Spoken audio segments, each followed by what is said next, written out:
राहुल की पढ़ाई कोकन में हो चुकी थी। पढ़ाई के बाद वो जॉब करने के लिए मुंबई चला गया था। वहाँ पर उसे जॉब भी मिल गया था और उसे रहने के लिए रेंट पर एक अच्छा घर भी मिल गया था। सुबह 8 बजे से लेकर शाम के 4 बजे तक राहुल जॉब करता। उसके बाद वो घर में ही होता था। उस वक्त रात के 12 बज चुके थे और राहुल अपने बेड पे लेटे लेटे अपने मोबाइल पर इंस्टाग्राम चला रहा था।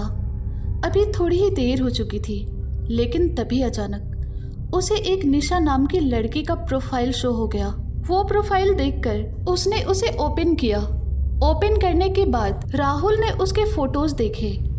वो देखकर वो उन्हें देखता ही रह गया, क्योंकि वो लड़की बहुत ही ज़्यादा खूबसूरत लग रही थी। उसके बाद राहुल ने तुरंत उस लड़की को फॉलो कर दिया। उसके 2 मिनट के बाद ही उस लड़की ने राहुल को फॉलो बैक कर दिया। ये देखकर राहुल बहुत ही ज़्यादा खुश हो गया और उसने उस लड़की को एक मैसेज भेज दिया, हाय। उसके तुरंत बाद सामने से रिप्लाई आ गया, हेलो। उस रात के बाद से राहुल और निशा रोज़ रात को एक दूसरे के साथ इंस्टाग्राम पर चैट करते थे। जैसे जैसे समय बीत रहा था वैसे वैसे ही वो दोनों एक दूसरे के बहुत अच्छे दोस्त बन गए और हर रात को चैटिंग की जगह वो एक दूसरे से वॉइस कॉल पर बात करने लगे। एक दिन निशा और राहुल ने एक दूसरे से फेस टू फेस मिलने का फैसला किया। वो वैलेंटाइंस की रात थी। राहुल और निशा एक रेस्टोरेंट में एक दूसरे के आमने सामने थे। निशा इंस्टाग्राम के फोटोज में जितनी खूबसूरत लग रही थी उससे कहीं ज़्यादा वो असलियत में सुंदर लग रही थी।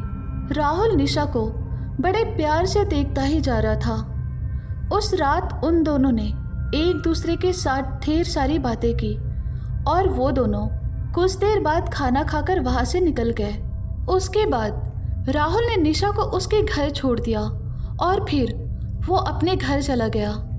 ऐसे दिन बीतते गए। उस वक्त रात के 10 बज चुके थे और हमेशा की तरह निशा ने राहुल को कॉल किया था। उसके बाद जैसे ही उसने कॉल उठाया वैसे ही निशा ने उससे कहा, राहुल प्लीज मुझे बचा लो, कोई तो मेरे घर के बाहर टहल रहा है। राहुल ने कहा, तुम अपने मम्मी पापा को क्यों नहीं बता रही हो?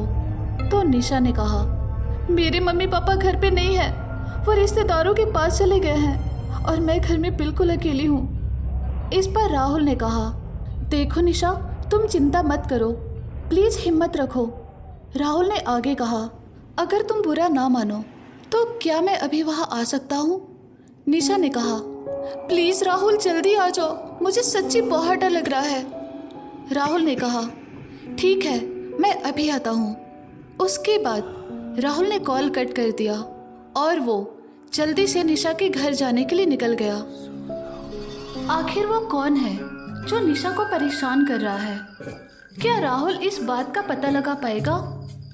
जानने के लिए देखिए इंस्टाग्राम हॉरर स्टोरी पार्ट 2। ये एक कोलैबोरेशन है। इसका सेकंड पार्ट आपको मेरे चैनल यानी कि रिया हॉरर जोन पे मिलेगा। दूसरे पार्ट का लिंक डिस्क्रिप्शन में है और आपको स्क्रीन पे भी दिख रहा होगा। Please check it.